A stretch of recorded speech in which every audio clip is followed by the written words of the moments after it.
selamat datang di M2H Channel.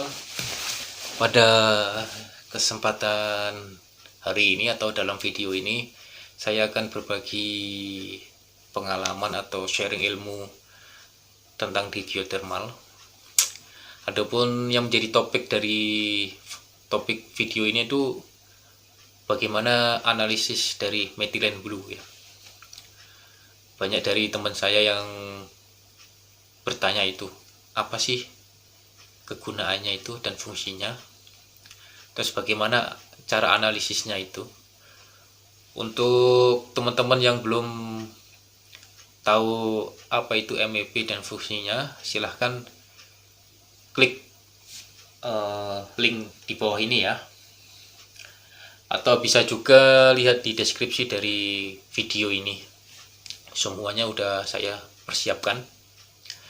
Oke, untuk mempersingkat waktu, kita langsung menuju ke slide-nya ya.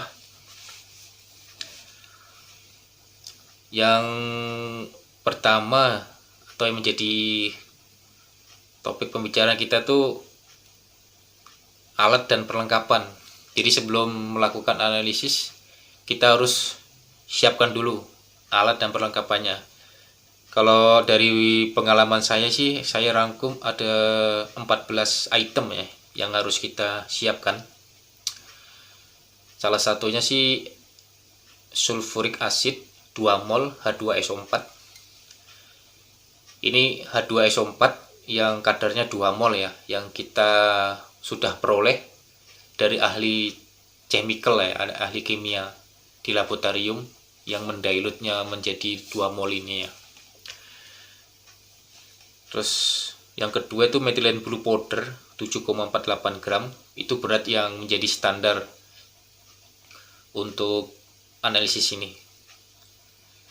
Terus nomor 3 tuh 2 liter distilled water. Nomor 4 large beaker glass. 5 small beaker glass. 6 tuh Erlenmeyer atau conical flask, ukurannya 250 ml. Yang ketujuh itu graduated cylinder, ukurannya 50 ml. Yang ke-8 itu dispensate, itu untuk menuangkan 0,2 ml dari MEB atau methylene blue indexnya, methylene blue cairannya itu. Terus nomor 9 itu amber glass bottle. 10 hot plate with magnetic stirrer, 11 filter paper, 12 itu glass stirring rod, 13 mortar dan pestle, 14 itu digital balance of scale. Bagi teman-teman yang belum pernah lihat bentuknya seperti apa, kita next slide ya. Ini gambar perlengkapan yang kita siapkan. Ini nomor 1 itu H2SO4 yang berupa cairan ya.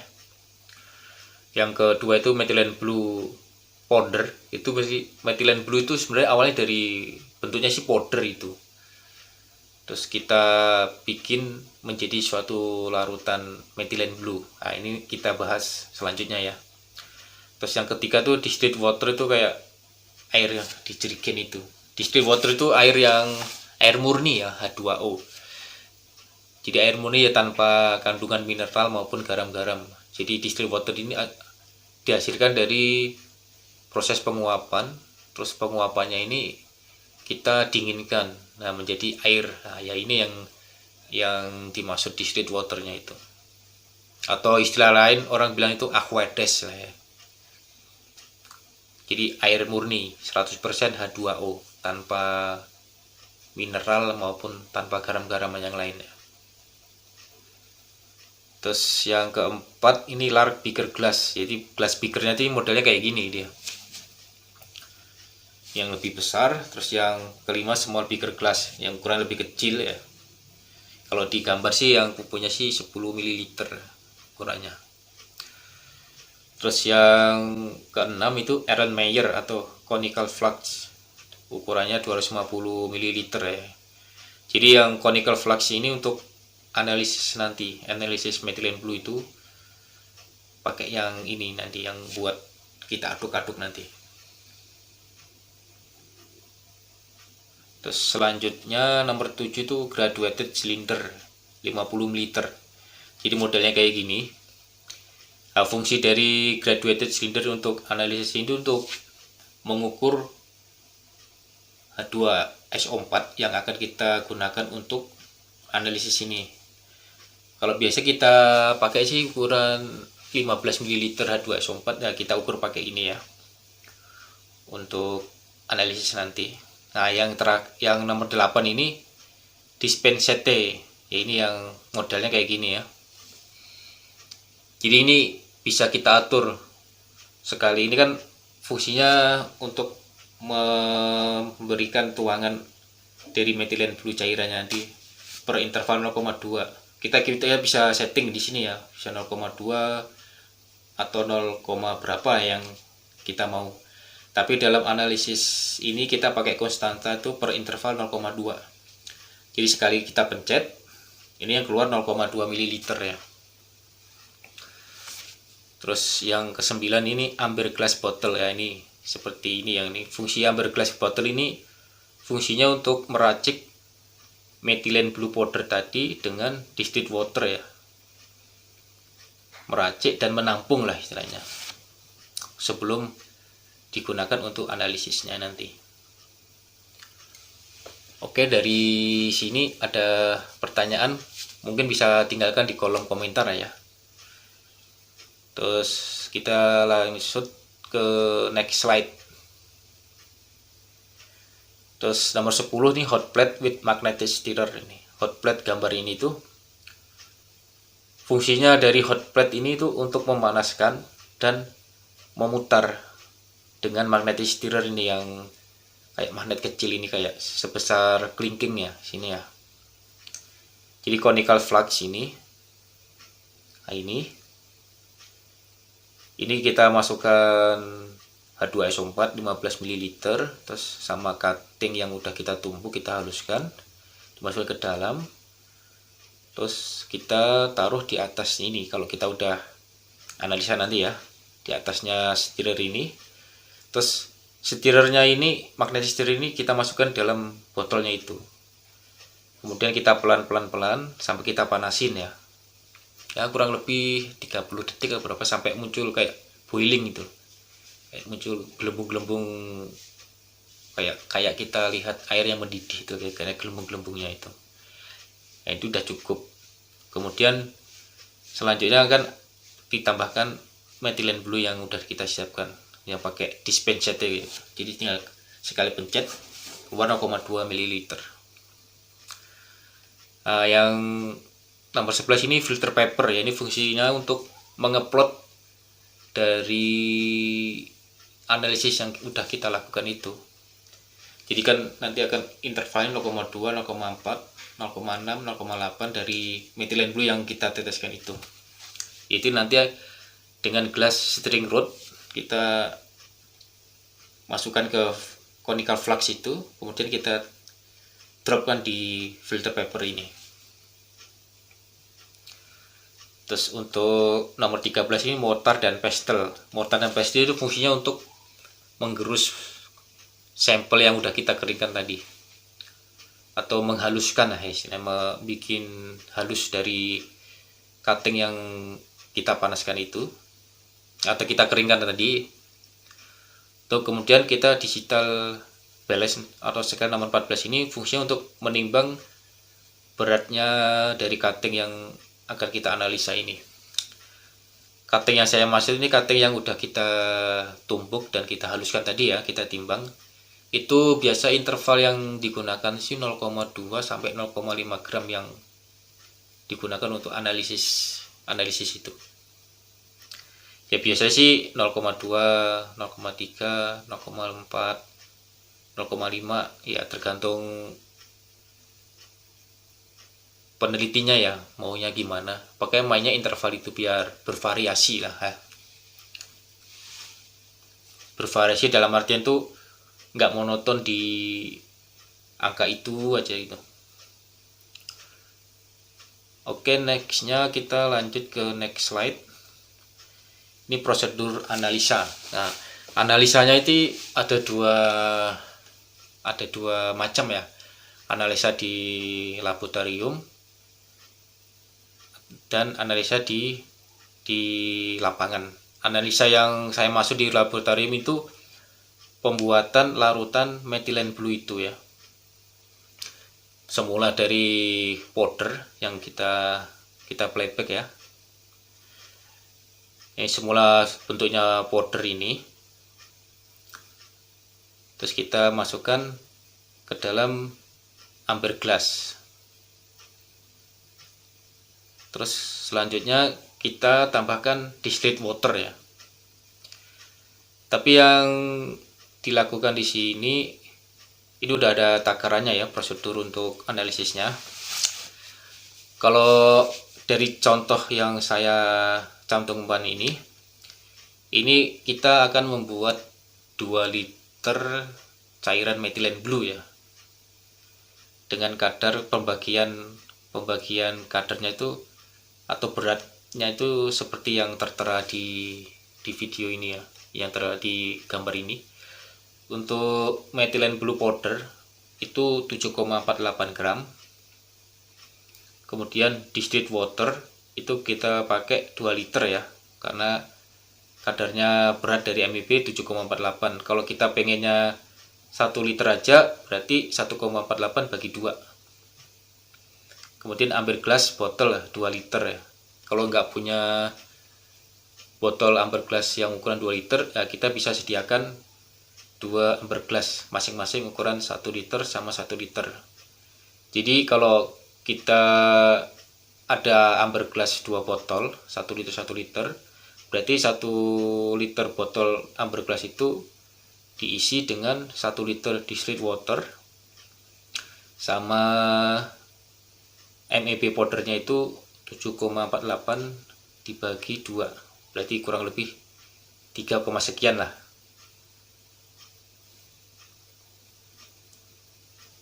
Oke, setelah tercampur dalam amber glass ini, kita masukkan magnetic stirrer ini ke dalam amber glassnya ya.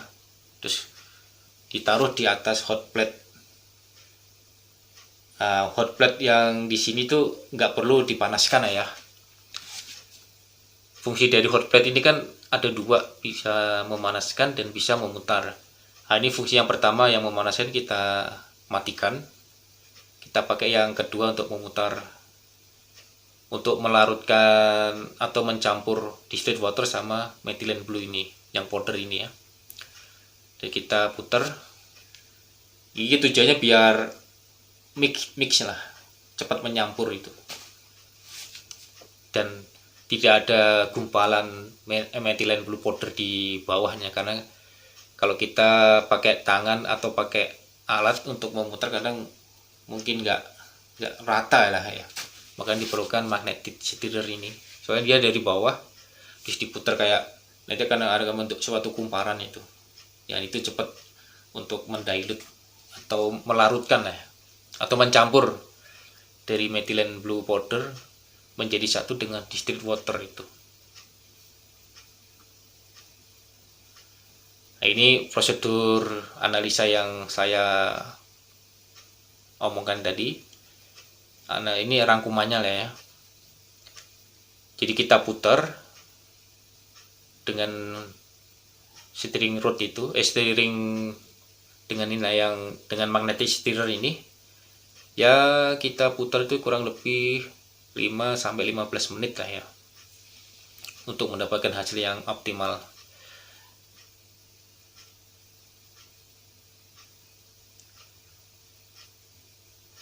Selanjutnya next slide ini kita menuju ke analisa di lapangan ya. Untuk analisis di lapangan, pertama yang kita lakukan itu mengeringkan cutting seperti yang di gambar ini. Kemudian mengeringkan atau lebih cepatnya kita panaskan, ini kurang lebih ukuran 3 sendok teh itu ya, atau 3 sendok sampel itu kita ambil dari sampel interval ini. Terus kita ambil, terus kita taruh di atas hot plate untuk dipanaskan supaya cepat kering. Terus selanjutnya kita gerus dengan mortar ini ya, dengan pestle. Kita asuk sampai dia halus.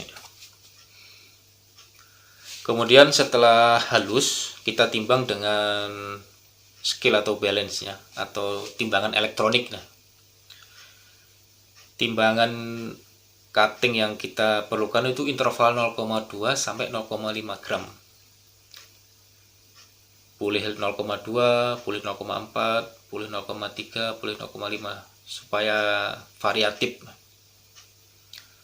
Setelah kita dapatkan berat yang kita inginkan sesuai interval itu, kemudian kita masukkan ke dalam flux, ke dalam botol flux itu yang bentuknya kayak gini.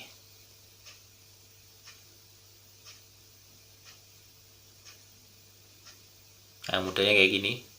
Kita masukkan ke dalam ini serbuk atau cutting yang kita haluskan, terus kita timbang intervalnya 0,2 sampai 0,5.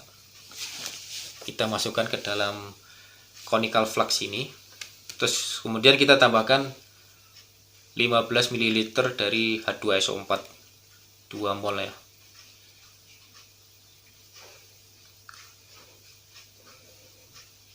Setelah masuk,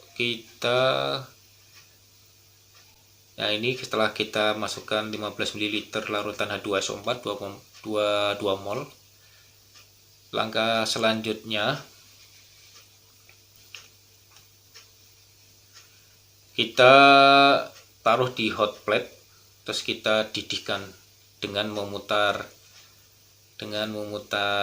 pelan ya, sampai muncul kayak gelembung-gelembung itu. Kemudian setelah muncul gelembung kayak mau mendidih itu, pemanasnya kita matikan. Terus selanjutnya kita tambahkan methylene blue cair yang udah kita buat tadi ya. Tetesan pertama ini ukurannya 0,2 ml ya. Ini akan per interval ya nanti, sampai ketemu simbol hologramnya waktu analisis nanti. Nah, sekali pencet di gambar ini, dia muncul 0,2 ml. Selanjutnya, terus kita masukkan setiring, magnetis setiring itu di atas hot plate ini untuk diputar. Ya kurang lebih 30 detik lah ya, muter. Terus habis itu kita gunakan steering rod, itu kayak pena panjang kayak gini tadi ya. Nah, ini glass steering rod itu kita masukkan ke dalam gelas conical flux itu untuk mengambil endapan methylene blue-nya itulah ya. Terus kemudian kita dropkan di filter paper itu. Di filter paper itu kan ada interval 0,2, 0,4, 0,6, 0,8. Itu artinya methylene blue cair yang udah kita teteskan dalam conical flux itu sesuai yang kita plot itu. Kalau tetesan pertama 0,2, terus kita kita taruh di hot plate, terus kita putar, tapi tanpa dipanaskan ya, cuma diputar aja selama 30 detik. Terus kita ambil gelas steering rod lah, terus kita drop di poin pertama kita drop itu kan 0,2. Kalau di mana ini di filter paper kan 0,2. Nah, kita masukkan ke dalam conical flux, terus kita drop di 0,2. Nah, ini cara ini sampai muncul suatu hologram ya. Kalau belum muncul, kita tambahkan lagi di dispatch ini tetesan yang kedua, banyak sih 0,2 ml kita teteskan dari dispatch ini. Jadi di conical flux udah 2 kali penambahan 0,2 tambah 0,2, jadinya 0,4. Caranya sama, kita putar lagi di hot plate tanpa pemanasan ya, tinggal mutar aja kurang lebih 30 detik. Terus kita ambil, terus masukkan steering rod, terus kemudian dropkan di poin kedua di filter papernya ini 0,4 sampai cara ini diulang-ulang 0,4 belum ketemu hologram. Hologram yang saya maksud tuh seperti ini ya, kayak matahari cincin lah istilahnya, istilahnya hologram, atau bisa istilah lainnya itu light blurring, kayak ada lingkaran biru, itu biru yang tegas, terus di pinggirnya ada lingkaran warna biru yang istilahnya biru terang lah. Cara itu dilakukan sampai muncul tanda itu ya. Itu tandanya udah selesai kalau kita udah ketahuan ada simbol hologramnya ini. Kalau dalam contoh ini sih saya melihatnya sih di 0,6 itu ada hologramnya. Nah, kita udah dapat 0,6, itu artinya 3 kali tetesan metilen blue ya, 0,6 itu. Jadi tetesan pertama 0,2 belum muncul, tambahkan lagi metilen blue 0,2. Jadi dalam satu botol conical flask itu udah 2 kali, nah jadinya 0,4 ya dalam botol. Kemudian belum ada simbol hologram, kita tambahkan lagi 0,2 dari metilen blue itu yang cair dari dispensate itu. Jadinya dalam satu botol ini kan udah 3 kali ditambahkan, jadi 3 kali 0,2 jadinya 0,6. Kita analisis, terus kita ambil stirring rod, kita plotkan di filter paper 0,6, ini muncul blurring. Nah, 0,8 ini untuk memastikan bahwa angka di awal ini memang benar gitu loh. Jadi data yang kita ambil ini pertama kali kemunculan hologramnya itu ya. Jadi percobaan ini bisa dilakukan berulang-ulang, kadang maksudnya berulang-ulang itu setelah 0,2 belum dapat, tambah lagi 0,4, 0,6, 0, sampai muncul tanda hologram itu. Nah, ini bisa dilakukan 5 kali drop, bisa 5 kali atau 10 kali drop ya. Itu tergantung dari sampel yang kita analisis. Jadi semakin lama itu menandakan semakin tinggi indeks dari metilen blue itu menandakan smectite atau mineral clay semakin tinggi juga. Semakin cepat semakin rendah dari indeksnya itu. Selanjutnya, setelah kita dapat perhitungan itu, kita masukkan ke dalam rumus ya untuk mengetahui metilen blue index itu. Rumusnya MBI atau metilen blue index itu volume of MEB in milliliter dibagi weight of cutting in gram dikali 3. Nah, 3 itu konstanta untuk memperkirakan kadar smectite dalam batuan. Tentunya nilai ini didapat dari perbandingan beberapa sumur dan analisa MEB ya. Jadi nggak sembarang angka ini. Ya, angka ini berdasarkan perbandingan konstanta dari berbagai lapangan dan berbagai sumur ya, untuk menentukan kadar dari smectite-nya itu atau kadar clay mineralnya itu. Nah, ini yang 0,6 itu ya volume of MEB yang kita pakai sampai munculnya hologram itu. Terus weight of cutting ini berat cutting yang kita gunakan untuk analisis. Dalam video ini tuh kita gunakan 0,4 gram ya. 1596 ini kedalamannya. 0,4 ini beratnya cutting untuk analisis. 0,6 itu volume MEB yang kita gunakan. Terus selanjutnya kita masukkan ke dalam rumus saya. Ini sebagai contoh aja ya. Kalau kita dihadapkan untuk analisis, ya ini sebagai contohnya aja. Contoh perhitungan, munculnya tanda hologram pada volume MEB 0,6 ml, sedangkan braketing untuk analisa 0,4 gram. Maka hasil akhir MBI atau Methylene Blue Index itu 4,5. Seperti yang di gambar ini ya. Untuk penghitungannya 0,6 bagi 0,4 dikali 3 sama dengan 4,5 ml per gram. Atau biasa orang itu nggak memakai satuannya ya, karena ini hanya indeks aja.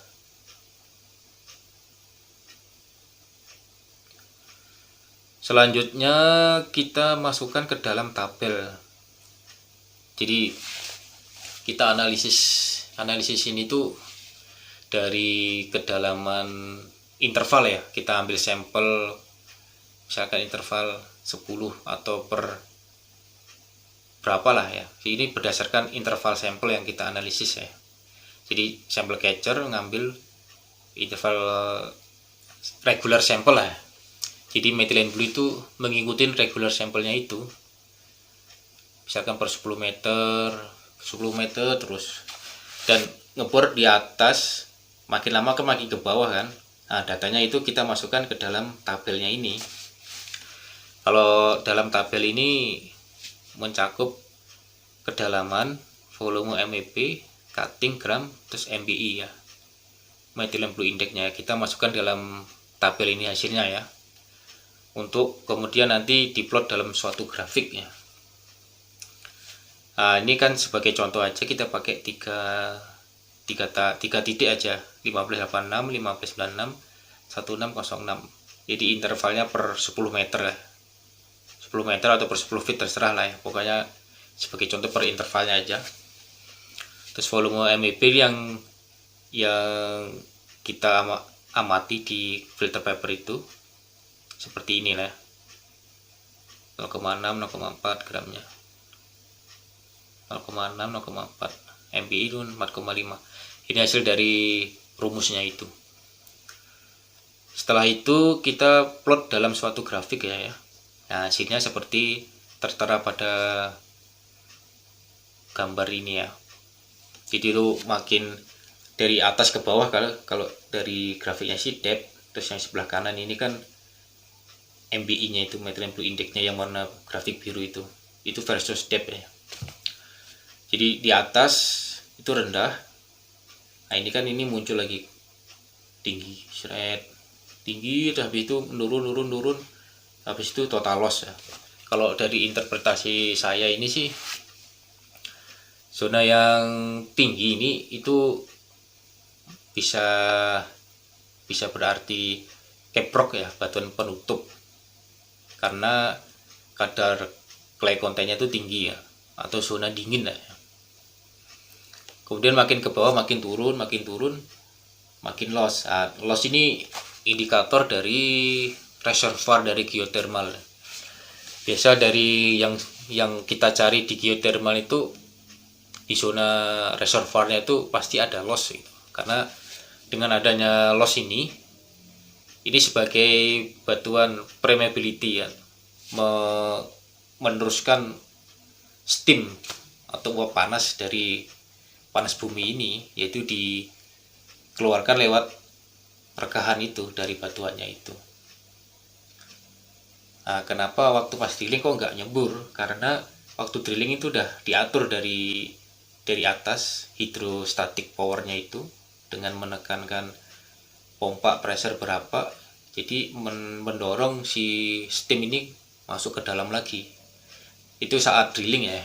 Nanti kalau setelah drilling selesai atau zona produksi lah ya, nanti ini akan dibalik gimana caranya steam ini bisa muncul ke dalam sumurnya itu gitu. Ya, sekian dari saya. Untuk pertanyaan atau apa silakan tinggalkan komen di bawah ini ya. Ya, silakan share video ini kalau memang bermanfaat buat teman-teman semua. Dan untuk perkembangan channel YouTube saya ini, saya minta teman-teman semua untuk subscribe ya. untuk perkembangan channel ini. Subscribe itu gratis, tinggal pencet tombol aja, tapi itu sangat berarti buat saya sebagai pembuat konten video ini ya. Ya, kurang dan lebihnya saya minta maaf. Untuk selanjutnya ya kita diskusi lah ya. Silahkan tinggalkan komen di bawah ini, di komen yang udah disediakan. Oke, sekian dari saya, semoga bermanfaat buat teman-teman dan kita semuanya. Sekian dari saya, assalamualaikum.